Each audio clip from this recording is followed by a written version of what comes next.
ભારતને પ્લાસ્ટિક ક્ષેત્રે global leader બનાવવાનું મિશન અને પ્લાસ્ટિકના નિકાસમાં 4 ગણી વૃદ્ધિનું લક્ષ્ય પ્લાસ્ટિક મેન્યુફેક્ચરર્સ એસોસિએશન દ્વારા કરાશે. ભારત તો વૈશ્વિક પ્લાસ્ટિક વેપારમાં નિર્ણાયક છલાંગ લગાવવા માટે સજ્જ છે. Make in India, make for the વર્લ્ડના વિઝન હેઠળ ઓલ ઇન્ડિયા પ્લાસ્ટિક મેન્યુફેક્ચરર્સ એસોસિએશને આગામી 3 વર્ષમાં પ્લાસ્ટિક ફિનિશ્ડ પ્રોડક્ટ્સની નિકાસ 4 ગણી વધારવા માટે એક મહત્વાકાંક્ષી વ્યૂહરચના જાહેર કરી છે, જેની માહિતી તેઓએ પત્રકારો સમક્ષ રજૂ કરી હતી. નવી દિલ્હીમાં આયોજિત એક પ્રેસ કોન્ફરન્સમાં જાહેરાત કરવામાં આવી હતી કે આ ફક્ત વ્યાપારનો વિસ્તાર નથી, તે ભારતની વૈશ્વિક પ્લાસ્ટિક હબ તરીકે સ્થાપિત કરવાનું રાષ્ટ્રીય મિશન છે. ફિનિશ્ડ પ્લાસ્ટિક ચીજવસ્તુઓનો વૈશ્વિક વેપાર આશરે $1.3 ટ્રિલિયન છે, ત્યારે ભારતનો ભાગ ફક્ત $12.5 બિલિયન છે. અમદાવાદ ખાતે એઆઈપીએમએના ગવર્નિંગ કાઉન્સિલના અધ્યક્ષ અરવિંદ મહેતા અને પ્રમુખ મનોજ આર શાહે પ્લાસ્ટિકની નિકાસ 4 ગણી વધારવા માટેની માહિતી અને અન્ય જાણકારી પ્રદાન કરી હતી.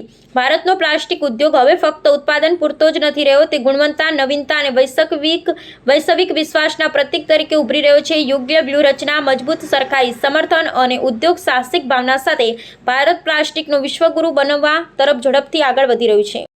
Ratilal Shah, President the All India Plastic Manufacturer Association, stationed at Bombay.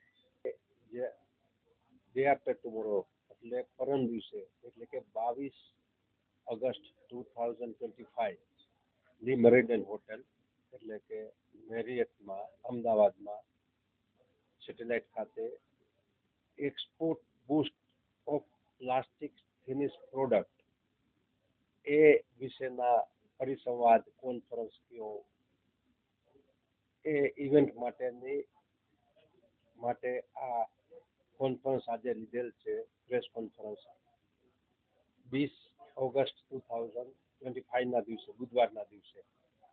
તો હિન્દુસ્તાનમાંથી હમણાં જેમ અરુણભાઈએ કીધેલું એમ ડિટેલ્સમાં ઘણી બધી ચીજો લગભગ 20 કન્ટ્રીમાં ફિનિશ પ્લાસ્ટિકની છે, 20 કન્ટ્રીમાં એક્સપોર્ટ છે. એમાં આપણો જે શેર છે બધા બીજા કન્ટ્રીની સામે એ જરા એલાર્મિંગ છે. એમાં આપણે ઘણું બધું સારું કામ કરી અને એ પર્સન્ટેજ શેર વધારી શકીએ, અને એ પર્સન્ટેજ શેર વધે તો આપણી ભારતનું જે રિઝર્વ, ફોરેક્સ રિઝર્વ છે $1 બિલિયન 700+ છે, એમાં વધારો 5 થી 7% થઈ શકે.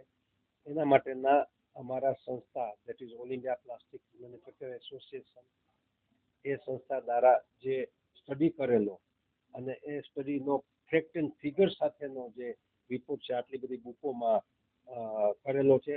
ફ્યુચરમાં તે પેનડ્રાઈવમાં બી કરશું અને એ જાગૃતતા લાવી તમારા બધા પત્રકારો થકી, મીડિયા થકી, ટીવી ચેનલ થકી જેટલું એનો વ્યાપ વધે એટલે અવેરનેસ આવે છે જ, પણ વધારે અવેરનેસ આવે અને આમાંથી થોડું સમજી ડેટા સાથે સાયન્ટિફિક વે અને જો એક્સપોર્ટ વધે તો it is very good for India.